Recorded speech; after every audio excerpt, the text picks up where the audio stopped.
Diokno tinabla Maharlika, babalik si dating Finance Secretary Benjamin Diokno sa Bangko Sentral ng Pilipinas, pada BSP, matapos palitan sa kanyang pwesto ni Batangas Repair Ralph Recto na nanumpa na kay Pangulong Ferdinand Marcos Jr. sa Malacanang nitong Biyernes, Enero 12. Sa isang press briefing sa Malacanang, sinabi ng Pangulo na tinanggihan ni Diokno ang bakante pang pwesto sa Maharlika Board at mas piniling bumalik sa BSP. He felt that it was time for him to return to his natural habitat in the Bangko Sentral and in the Monetary Board. Ayon kay Pangulong Marcos na nagpahayag din ng pasasalamat sa paglilingkod ni Diokno sa kanyang gabinete. Bagong naging kalihim ng Department of Finance ay nagsilbi si Diokno bilang BSP Governor.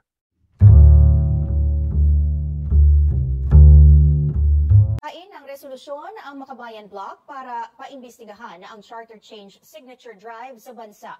Pinangunahan ito ni ACT Teachers Party List Representative Franz Castro. Sabi ni Castro, may mga ulat daw na may pinangakong ayuda sa mga pipirma para sa Chacha. Mayroon din daw ulat na isinabay ang pagpapapirma sa bigayan ng regalo nitong Pasko. Dagdag ni Castro, hindi raw dapat konstitusyon ang sisihin sa kahirapan at mga problemang dinaranas ng bansa, kundi aniyay ang mga neoliberal na pulisiya ng kasalukuyan at mga nagdaang administrasyon. Sa kabila ng ulat ni Daniza Fernandez. Wala raw kaduda-duda noon pa si dating Pangulong Rodrigo Duterte na ibabasura lang ng Quezon City Prosecutor's Office ang reklamong rape threat na isinampa ni ACT Teachers Party List Representative Franz Castro laban sa kanya. Sabi ni Atty. Harry Roque na legal counsel ni Duterte at dati nitong tagapagsalita, may karapatan sa malayang pananalita ang mga Pilipino. Wala naman siyang kahit anong kaduda-duda na walang saysay itong kasong ito. Piskal siya eh. Mas magaling pa siya sa kahit sino. Dismayado naman si Castro sa desisyon ng prosecutor. Kahit na sinasabing more than 70 years old yan, may kakayahan niya na gumawa ng masama laban sa kanyang kapwa. Meron na akong katungkulan at meron naman akong matibay na ebidensya. Ay hindi ko nakamit yung ating minimiting justisya. So mas lalo madedemoralize yung ating mga kababayan. Dinaing din ni Castro ang umano'y double standard na ipinapakita ng justice system ng bansa. Aniya, may isang guro na kinulong matapos mag-post online ng reward para sa pagpatay sa nooy Presidente Duterte. Hindi ko kukuhanin yung ganung rason dahil may mga ibang tao naman na talagang nagbibiro lang, talagang tinake seriously, kinulong, hinaras at kinasuhan. Ng double standard, nag-o-offer ng salapi yun para patayin ang isang tao. Ibang-iba yun, wala namang salaping in-offer sa Presidente para patayin siya. Wala nga siyang banta na papatayin siya eh. Kinuwento lang niya kung anong sinabi niya kay Inday Sara. Umaasa naman si Castro na makakamit pa rin niya ang hustisya. Aniya, may mga sunod na hakbang pa silang gagawin. Nagugat ang reklamo ni Castro sa isang panayam kay Duterte noong nakaraang taon. Sinabi doon ng dating Pangulo na si Castro dapat ang unang target ng proposed confidential funds na hinihiling ng anak nitong si Vice Presidente Sara Duterte. Dagdag ni Duterte, si Castro at mga komunista ang gusto niyang patayin. Binubusisi kasi ni Castro ang paghingi ng Vice Presidente ng milyong-milyong confidential funds. May mensahe naman si Castro sa dating Pangulo at si Roque sa kongresista. Pag-igihin ang mga susunod pang kasong isasampa kasi iba ang propaganda. Iba ang pagsampa ng actual ng kaso. Darating pa rin naman yung time na makukuha, hindi lang ako at ng iba pang mga biktima mo ng injustices, yung justisya. I'm sure nakita nyo na yung paid political ad na pinapakita sa 24 oras. Ito po ay isang advertisement na ang tema ay EDSA Puera. In EDSA Puera daw ang mga magsasaka para makinabang ang mga traders. In-EDSA Puera daw ang mga foreign investors, no? Sa lublob ko, nung ngayon ko EDSA Puera mga foreign investors, talaga namang Pilipino ako, no? Dapat talagang bigyan ako ng mas maraming karapatan sa aking bayan. Ang sabi ng mga abogado na nag-place ng advertisement, itong advertisement daw ay initiative ng grupong Pirma. Naalala nyo, nagkaroon ng pirma na idinimanda ni Senator Miriam Defensor Santiago at nanalo si Senator Miriam Defensor Santiago. At ang sabi na yung batas na nagpapatupad ng pirma sa saligang batas ay hindi sapat para gamitin sa pag-amenda ng malawakan ng saligang batas. Dalawa po kasi yan eh. Constitutional amendment, isa lang ang babaguhin or constitutional revision. ang ginawa ng pirmang grupo noon, mga panahon ni Presidente Ramos pa, marami silang mga provision na gusto baguhin. Kaya nga sabi ng Korte Suprema, wala pang legal na basihan para sa kanyang malawakang pagbabago ng saligang batas o revision. No? So, nabaliwala yun.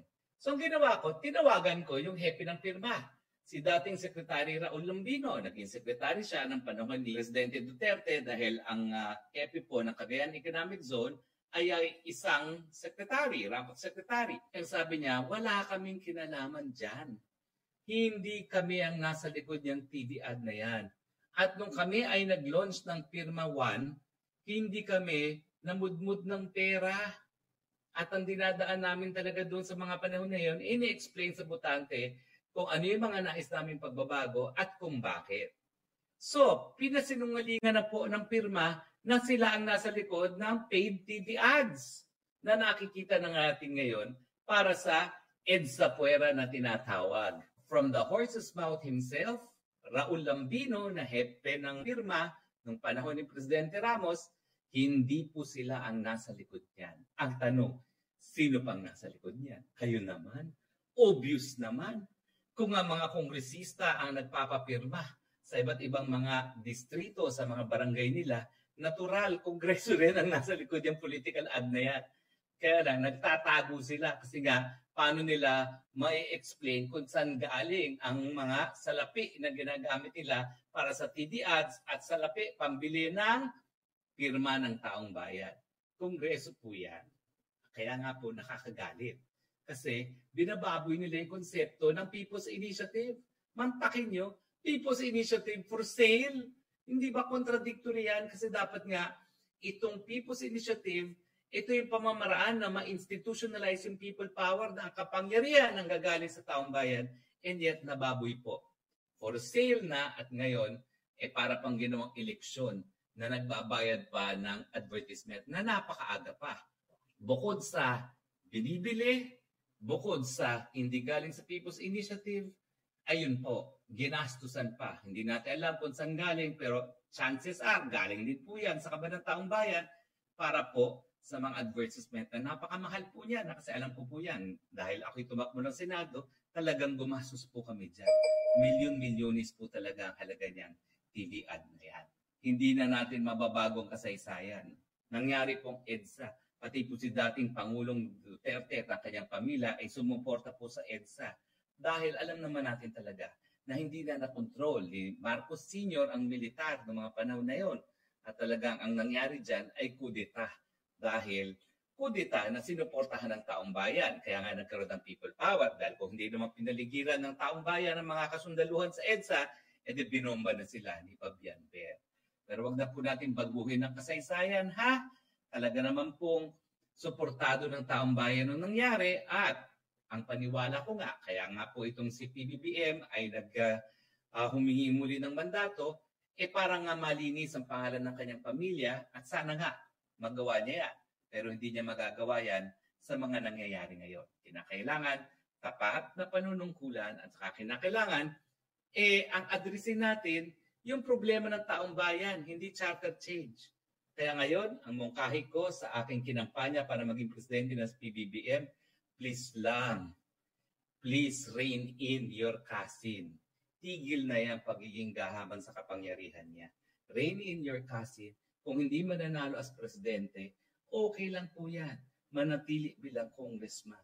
O di naman kaya lumaban sa public opinion at ipakita niya kung bakit mas tama at mayroon siyang mas kakayahan para maging pangulo at wag na nating paglaruan pa ang ating saligang batas.